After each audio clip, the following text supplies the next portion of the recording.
Magandang tanghali, kumusta po? Narito po ulit ang update natin para sa lagay ng ating panahon.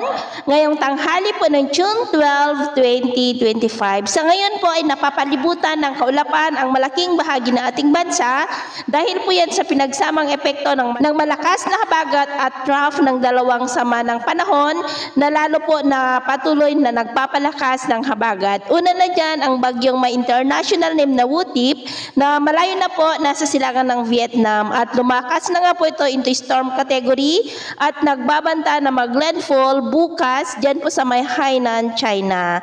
Ang ikalawa naman na bumilis ang pagkilos pa north-northwestward ay nasa silangan na ngayon ng mga isla ng extreme northern Luzon about 119 km east ng Babuyan Island. Sa datos po ng JMA o Japan Meteorological Agency ay isa na po itong mahinang bagyo pero kung naging bagyo na rin yan sa datos ng Pag-asa ay tatawagin na po sa local name na Bagyong Auring na nagbabanta na lalapit o tatama dyan sa may Batanes sa susunod po na mga oras. At sa lagay ng ating panahon, ngayong tanghali ay nakakaranas ng maulap na kalangitan with isolated rains ang Ilocos Region, Cordillera, ilang bahagi ng Cagayan Valley, Central Luzon, Metro Manila, Calabarzon, Bicol Region, Mimaropa, Panay Island, Negros, Cebu, Bohol, Leyte, Samar Provinces at Northern Mindanao.